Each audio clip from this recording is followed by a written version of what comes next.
Olá, bem-vindos para darmos continuidade então ao estudo de Êxodo. Pegue a sua Bíblia, pegue a sua caneta, abra no capítulo 36 de Êxodo. Hoje nós vamos nos deter no capítulo 36, versículos de 1 ao 38, né? Que nós vamos continuar então o estudo. Como eu disse para vocês no estudo anterior, do capítulo 35, que nós estudamos anteriormente, até o capítulo 40, versículo 38, nós vamos estar vendo sobre a construção do santuário. Ah, mas em que isso importa? Tudo na Bíblia importa. Tudo tem um sentido para que a gente possa compreender melhor, né, a fé, principalmente a fé israelita, que é a fé que nós bebemos, que chegou até nós também, a fé judaico-cristã, né? Então, tudo é importante.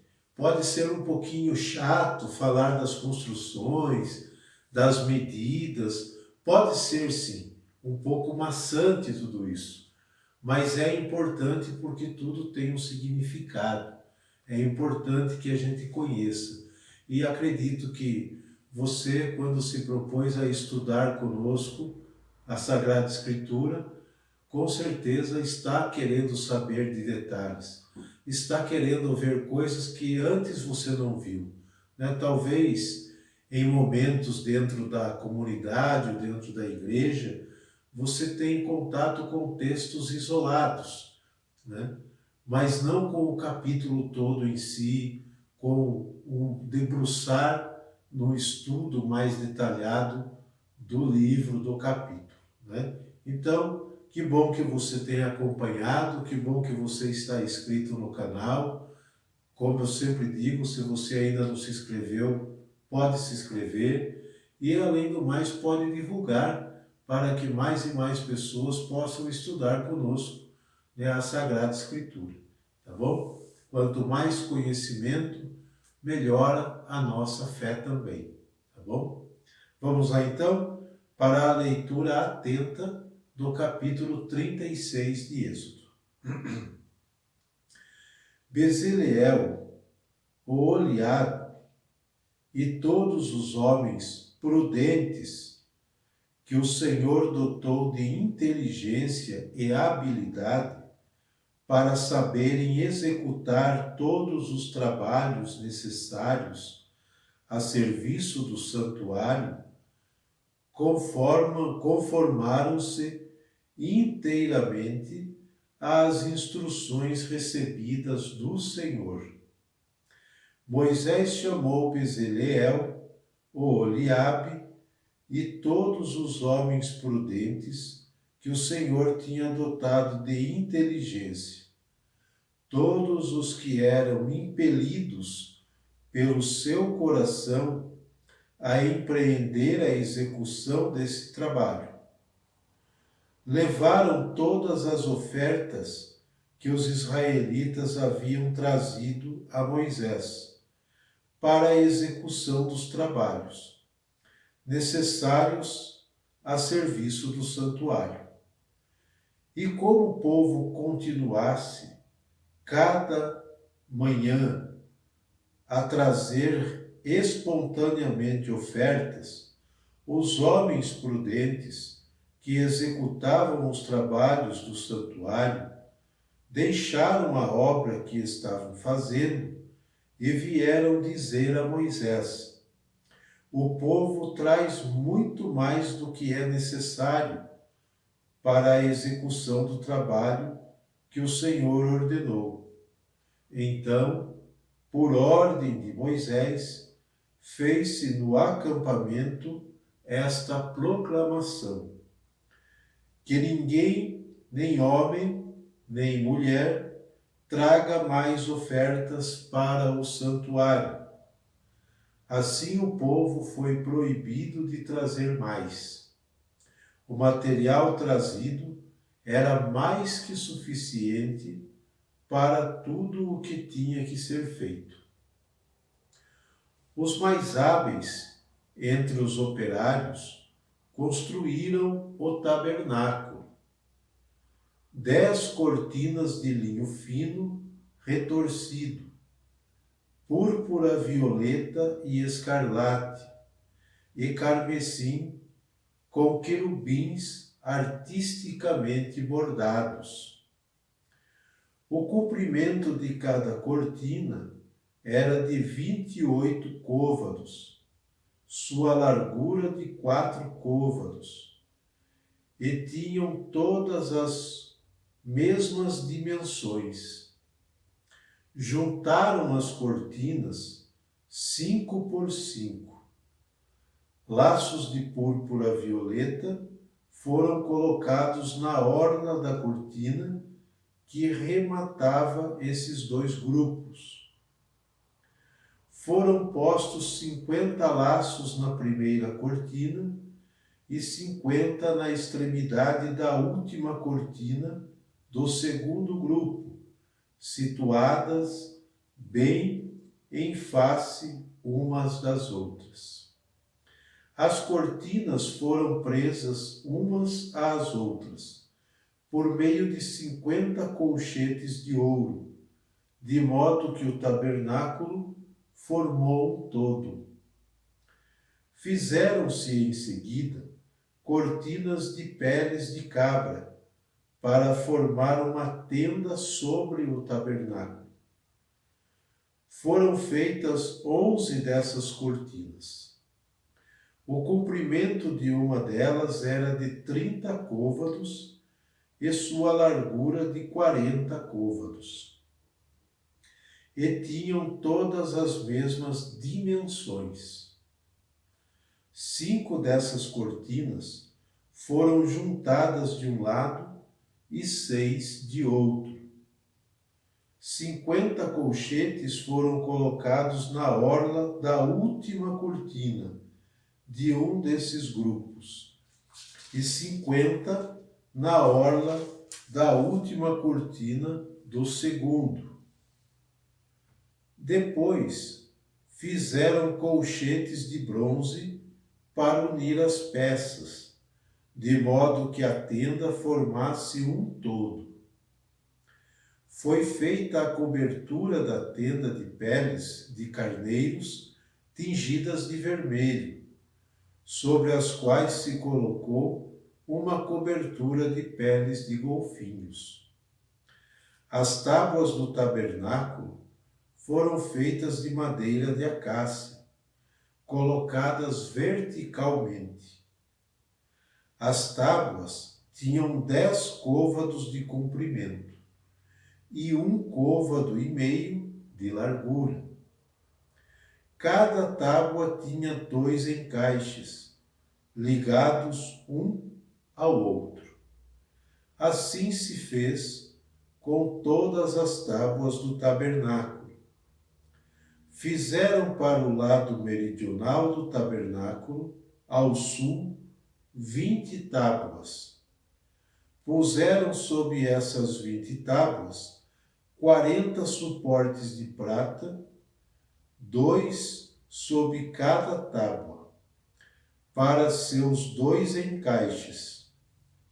Para o segundo lado do tabernáculo, ao norte, fizeram 20 tábuas, com 40 suportes de prata, à razão de 2 por tábua. Para o fundo do tabernáculo, ao ocidente, fizeram 6 tábuas. Para os ângulos do tabernáculo, ao fundo, fizeram 2 tábuas. Elas eram emparelhadas desde a base, formando juntas um só todo até o alto, na primeira argola. O mesmo se fez com as 2 tábuas colocadas nos ângulos. Havia, pois, 8 tábuas com seus suportes de prata, em número de 16, 2 sob cada tábua. Fizeram em seguida 5 travessas de madeira de acácia para as tábuas, de um dos lados do tabernáculo, 5 para as tábuas do segundo lado, e 5 para as que estavam do lado posterior do tabernáculo, ao ocidente. A travessa central estendia-se ao longo das tábuas, de uma extremidade à outra. Recobriram de ouro essas tábuas, e se lhes puseram argolas de ouro, pelas quais passaram as travessas, recobertas também de ouro. Foi feito um véu de púrpura, violeta e escarlate, de carmesim e linho retorcido, onde foram bordados artisticamente alguns querubins. Fizeram para ele 4 colunas de madeira de acácia, revestidas de ouro, com pregos de ouro, e fundiram para elas 4 pedestais de prata. Para a entrada da tenda foi feito o véu de púrpura, violeta e escarlate, de carmesim e linho retorcido, artisticamente bordado.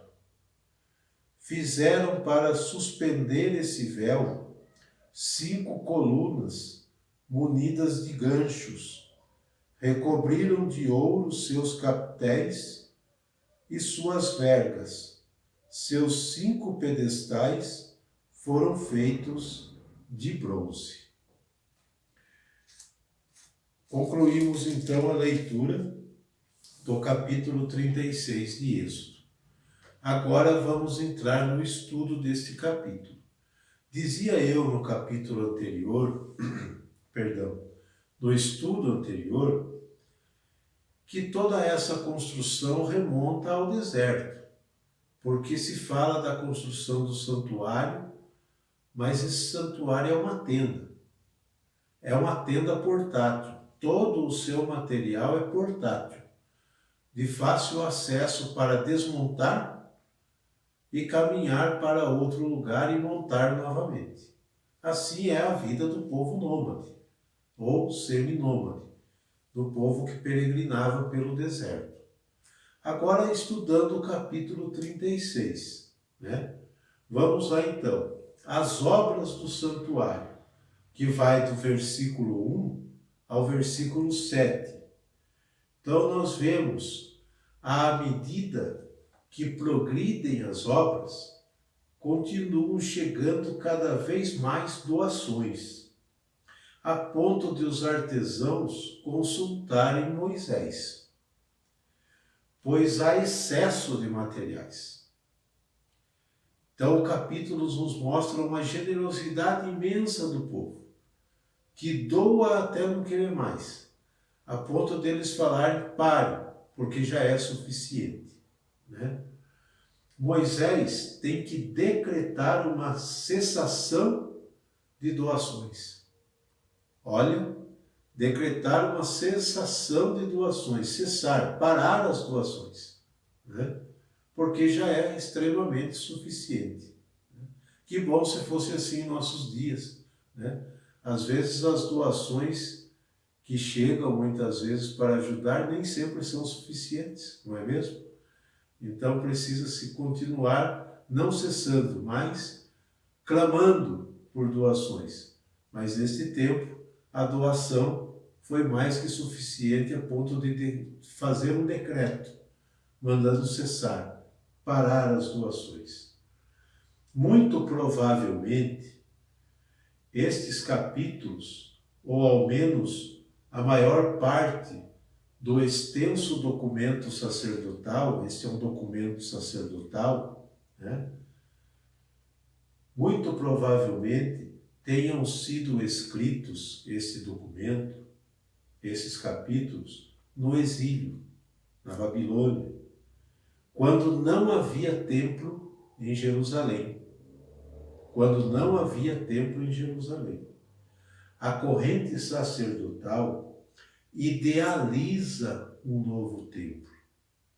Aqui a corrente sacerdotal que escreve esses capítulos, provavelmente no exílio, ela idealiza, né, o novo templo, como o faz também o profeta Ezequiel. E você tem essa tarefinha para você entender melhor este capítulo 36, de se dispor a ler o profeta Ezequiel, do capítulo 40 ao capítulo 44, para entender essa idealização do novo santuário.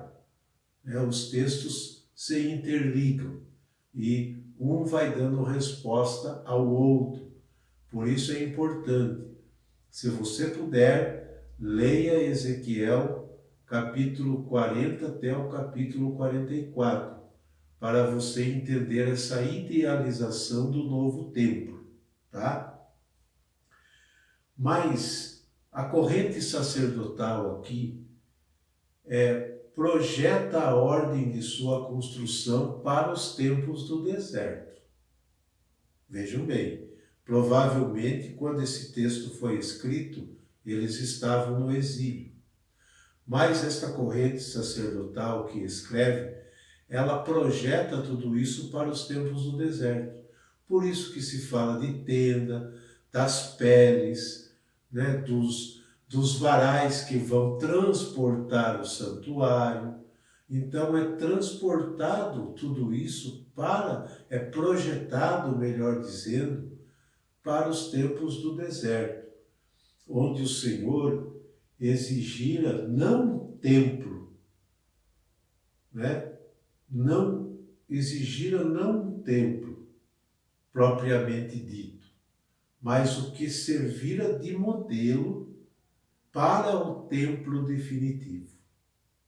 Servira de modelo para o templo definitivo. O que encontramos aqui é uma construção ideal, é o que deveria ser. Aí a gente começa a entender o capítulo. Como deveria ser. A construção ideal. É um exemplo e também encontramos um exemplo de generosidade. Uma generosidade tão sublime que supera toda a expectativa. Nunca vimos um povo tão generoso como este aqui, relatado neste capítulo, não é mesmo? Muito bem. Mas se confrontarmos esse excesso de despreendimento com as pregações do profeta Ageu, também você tem essa tarefinha de ler o profeta Ageu, para você entender este capítulo 36 de Êxodo. O profeta Ageu tem somente 2 capítulos. É pequenininho, simples de ler. Você vai entender, né? Confrontar esse texto, este capítulo, com o profeta Ageu, que são 2 capítulos somente. Confrontem também, se vocês puderem, com o profeta Zacarias, que são apenas 14 capítulos, também pequenos. Confrontem, né? Que esses profetas tentam sacudir o povo, especialmente a classe endinheirada, para que começasse a reconstrução depois do exílio, tá? Verificamos que a realidade foi muito diferente. Então aqui está escrito o que seria ideal. Mas se você confrontar com o profeta Ageu e o profeta Zacarias, você vai ver que a realidade foi diferente. O profeta começa a sacudir o povo na releitura da construção do santuário, mostrando a generosidade do povo passado, reportado lá no deserto, dos que tinham habilidades de fazer, que colocaram mãos à obra. Aqui os profetas estão chamando o povo para reconstruir o templo, Ora, depois do exílio, o povo volta para a terra. Tudo precisa ser refeito. Tudo precisa ser reconstruído. Porque tudo foi abaixo com o exílio, com a deportação. Então agora, o profeta dá uma sacudida, principalmente na classe abastada, para que colaborem, para que sejam generosos para a reconstrução do novo templo. Então nós começamos a entender que este aqui é um ideal projetado do que deveria ser, mas que na realidade do povo israelita, depois do exílio, não foi bem assim. Não houve tamanha generosidade, não houve tamanha doação, não houve tamanho comprometimento para a reconstrução do templo. Confrontem, estudem, como tarefa, façam isso para vocês compreenderem melhor. O profeta Ageu e o profeta Zacarias, para vocês entenderem o contexto, que não foi bem desta forma. E o profeta aqui, a corrente sacerdotal, escreve o que é o ideal para ser feito. Mas, na prática, o ideal estava longe de acontecer. Tá? Então, os profetas precisam dar uma sacudida no povo, voltar no passado, voltar nos antepassados, para encorajar as pessoas do presente. A Bíblia sempre vai fazer isso. Os textos sagrados sempre vão fazer isso. Voltar ao passado para começar no presente e projetar o futuro. Recomeçar no presente e projetar o futuro. Ok? Entenderam até aqui? Vamos lá então. Então, nós verificamos que na realidade foi bem diferente. A Bíblia não tem a intenção de consignar só o que é belo e ideal.